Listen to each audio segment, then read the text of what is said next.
Olá, bem-vindo ao programa Vida e Atitude. Que alegria saber que você está nos acompanhando semanalmente aqui na Rede Super, canal 31.1. Olha só, nesta semana nós vamos falar de um assunto muito importante sobre paternidade. Vamos falar sobre a paternidade passiva e a geração Z. E você é nosso convidado para acompanhar aqui o bate-papo, porque o nosso convidado do dia é o Nelson Araújo, ele que é educador, consultor na área de desenvolvimento humano e organizacional.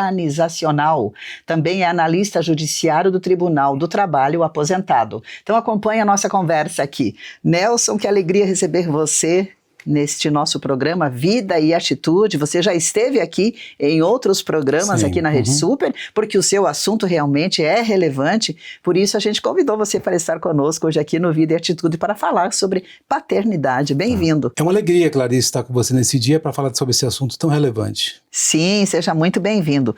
Nelson, conta pra gente um pouquinho como que está o cenário quando a gente para pensar sobre paternidade.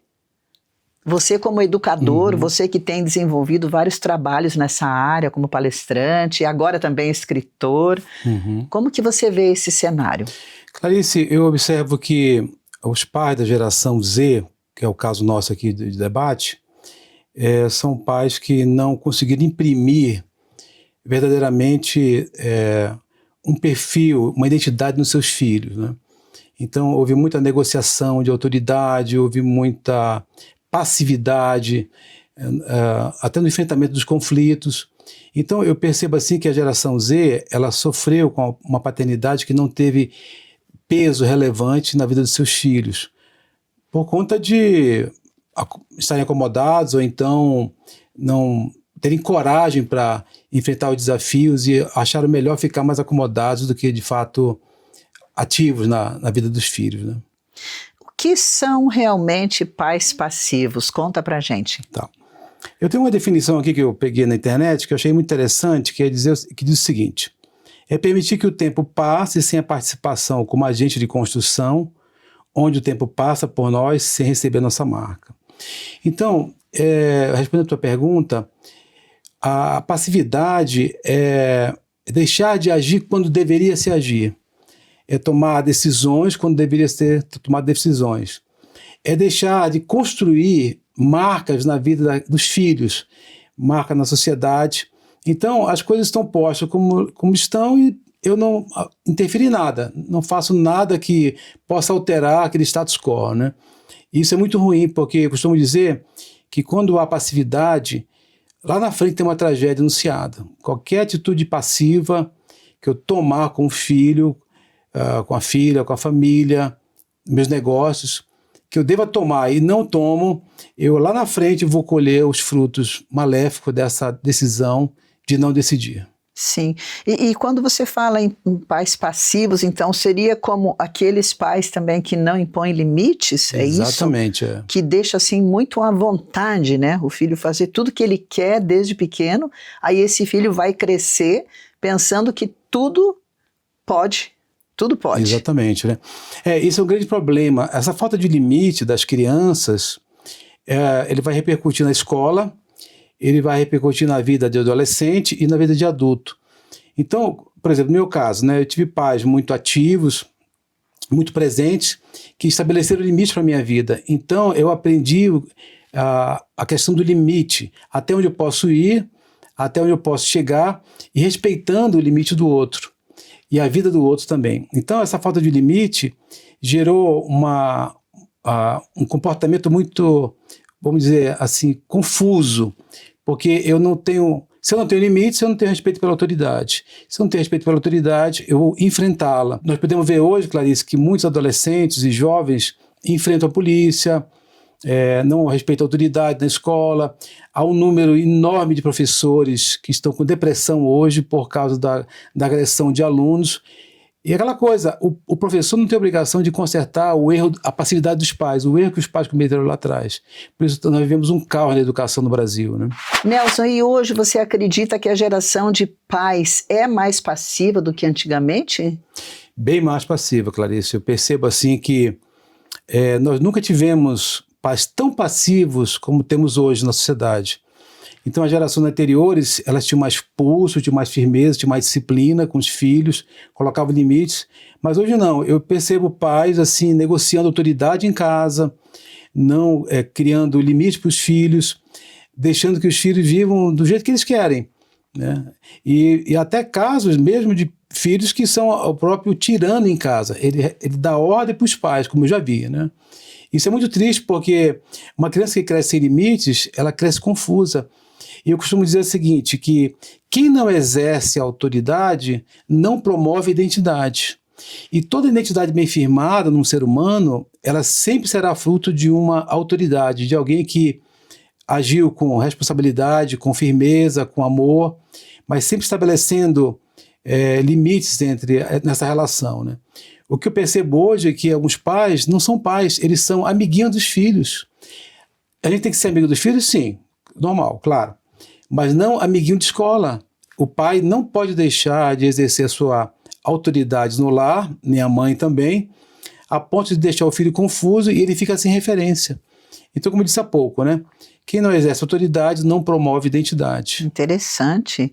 E enquanto você falava ali, eu penso que também a gente poderia refletir sobre a influência que esses filhos podem ter lá fora, que não seria a influência dos pais, né, ou do pai, porque daí se o pai não o influenciar para o bem, não Sim. o ensinar, não impor limites, esse filho, ele vai aprender de outra forma, né? Ele vai aprender com outras pessoas. Sim. E até com muitas distrações, como você bem fala em suas palestras, né?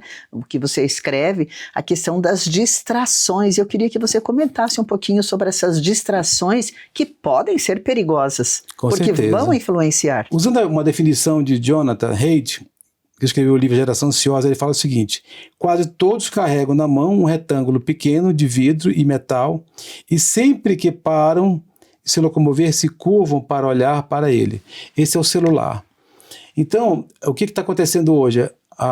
As crianças e adolescentes estão tendo muito acesso a redes sociais, a alguns influenciadores que não têm nenhuma experiência de vida, nunca tiveram filhos, não foram bem doutrinados pelos pais e se colocam na posição de dar ideias, dar sugestões, dar modelo de vida para outros jovens. E é claro, isso vai comprometer muito porque geralmente são modelos errados, são modelos que não condizem com a realidade. E é aquela coisa, Clarice, as pessoas estão vivendo muito o mundo da fantasia, saindo do mundo real para o virtual. Na minha época de criança e adolescente, eu vivi muito o mundo real e virtual porque havia exigência na minha casa, né? Havia limite na minha casa. Então, se você vive muito o mundo virtual e não vive o mundo real, esse excesso de mundo virtual vai atrapalhar em muito a vida dessa garotada aí no dia a dia. Eu, por exemplo, tenho um amigo que ele me contou que o filho dele namorava com uma moça. Claro, ele tem 14 anos, 15 na época. Tinha, né? E claro, um namoro de 15 anos é um namoro que não deve nem acontecer, né? Porque não tem maturidade para isso. Ele me contou que ele estava preocupado com o filho porque o filho se relacionava com a namorada pelo celular. Ele não tinha aquele negócio de olho no olho, eles se falavam mais pelo celular, estando próximos, do que olhar olho no olho. E morando na mesma cidade. E morando na mesma cidade. Eles se encontravam e se falavam pelo celular. Então, há um excesso tão grande de mundo virtual que as pessoas não conseguem mais viver a realidade.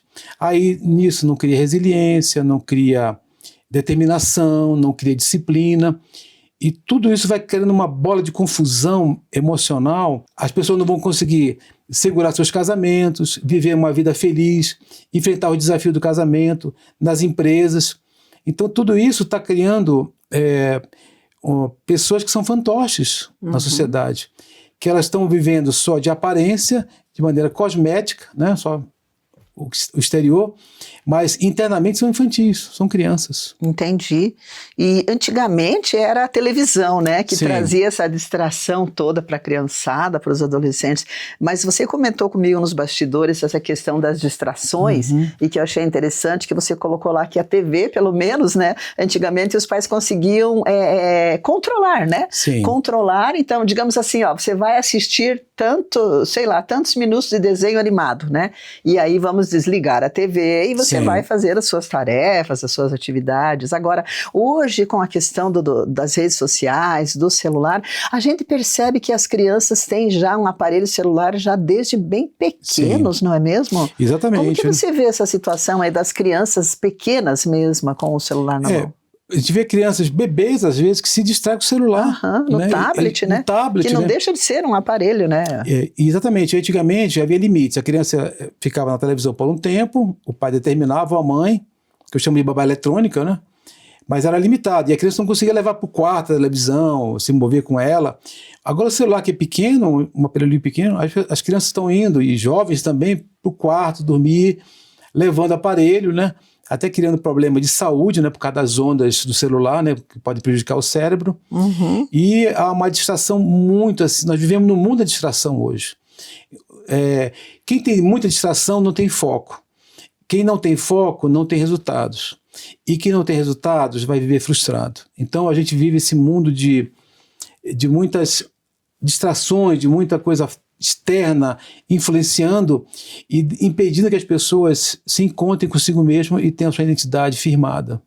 Por uma falha dos pais também. Sim, eu imagino, a gente que é adulto, se a gente não cuidar, é Sim. um bombardeio de informação Sim. o tempo todo, né, que chega através do celular, das redes sociais. Imagina então como que fica a cabeça, né, a mente da criança e do adolescente. Sim. É um bombardeio de informações e muitas vezes negativas, né, coisas que vão impactar negativamente a vida dessa criança. Exatamente. E agora vem a pergunta que eu queria te fazer, então, quais as consequências, né, de ser um pai passivo, na sua opinião? Porque eu te faço essa pergunta. Sim. Porque eu sei que você atua diretamente com crianças e adolescentes, certo? Sim. Você está já há quanto tempo, mais ou menos? Há muitos anos já. Há muitos anos nessa área, né? Como Sim. educador, na área de desenvolvimento humano, certo? Você, inclusive, tem um quadro com a gente aqui na Rede Super, no outro programa, no Revista da Tarde, onde você fala bastante sobre a paternidade, né? Sobre desenvolvimento humano e paternidade. Então, na sua opinião, você que tem conhecido tantas crianças, tantos adolescentes e casos diferentes, né, um do outro, Sim. tem visto tanta coisa triste, mas também tem acompanhado, graças a Deus, muitos resultados, né? Quais são as consequências reais de ser um pai passivo, né? Aquele pai que deixa, assim, o filho à vontade. Tá. Eu costumo dizer o seguinte, que os pais são responsáveis em descobrir nos filhos o seu desígnio, o seu propósito.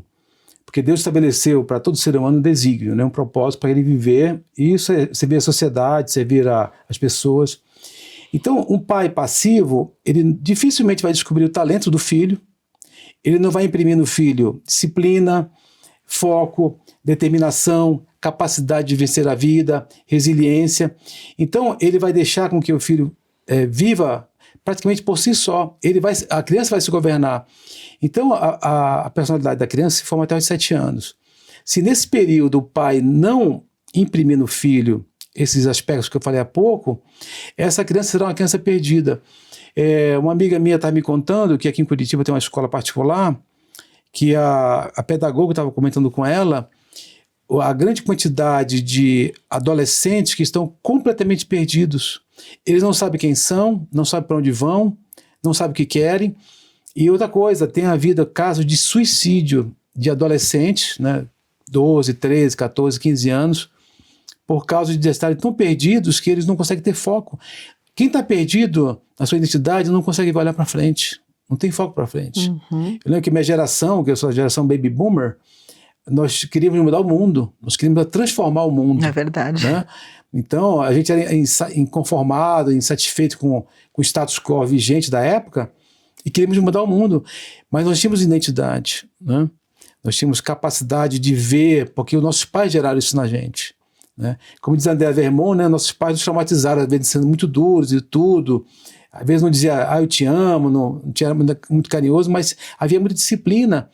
E por mais que fôssemos traumatizados, né, na nossa educação, no bom sentido, mas isso gerou em nós a capacidade de resiliência, de eu saber o que eu quero e eu vou atrás até conseguir. Sim, ser uma cabeça pensante, né? Sim. Uhum. Pensar, será que é isso que eu quero, né? Ou na hora de tomar uma decisão, mesmo sendo um adolescente, se o pai ensinou, se o pai conduziu, né, guiou essa criança, ela vai saber realmente que decisão tomar e o que fazer, se está certo ou se está errado, né? Ela vai lembrar em algum momento que o pai, né, ou a mãe falou algo. Exatamente. Para determinado assunto. Olha, filho, isso você pode, isso você não pode, isso aqui é perigoso, tem esse caminho e tem esse. Se você fizer assim, vai ter esse resultado. Se fizer assim, vai ter um resultado diferente. Exatamente. Não é mesmo?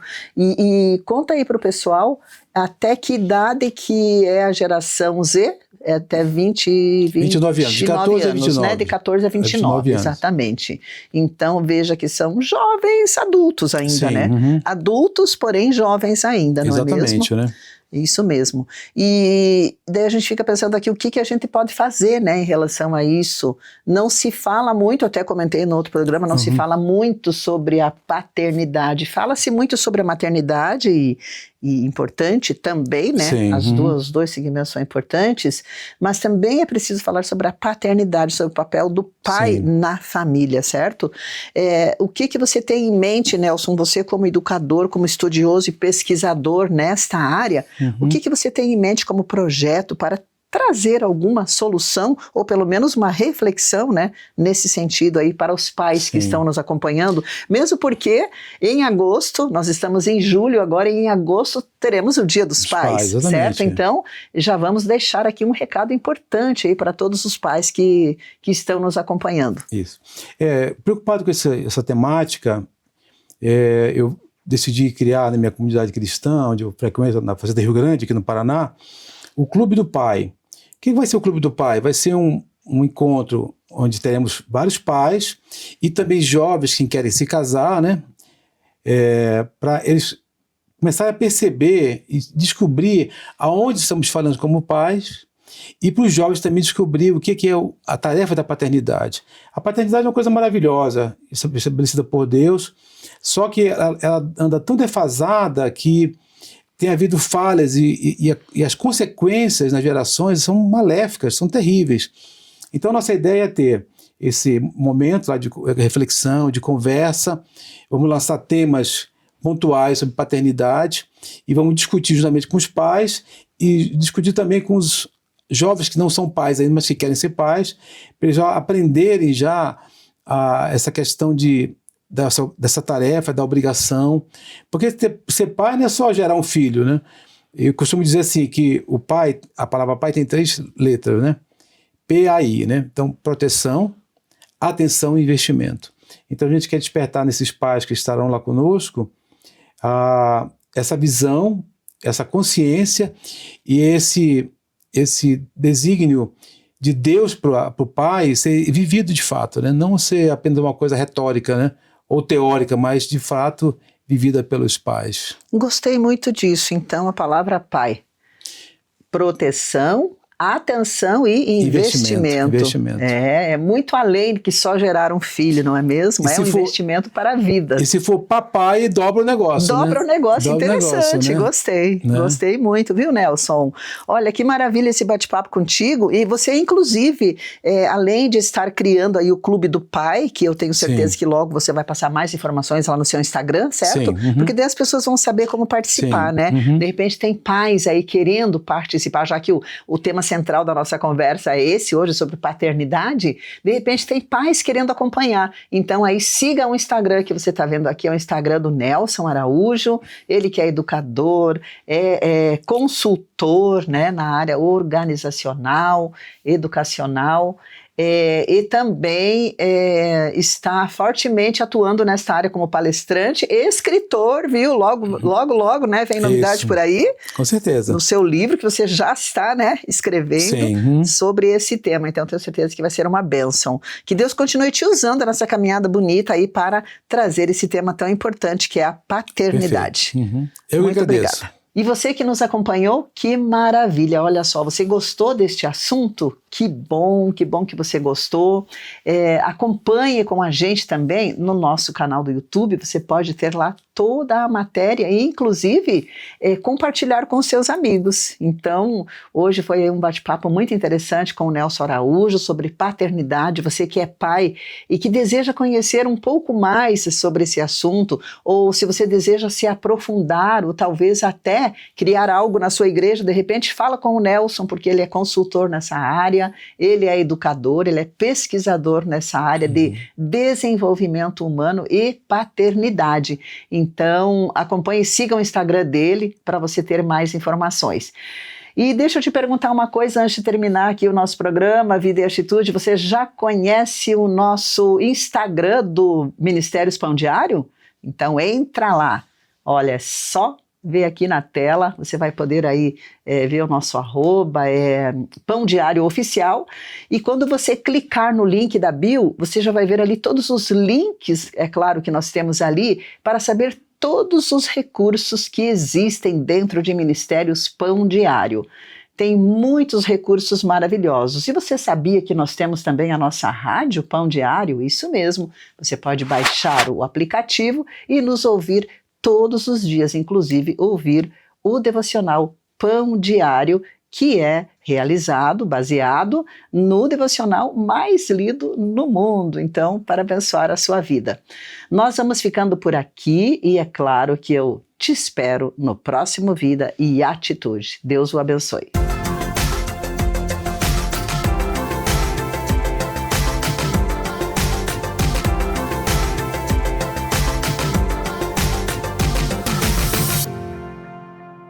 Nossa história não é sobre nós.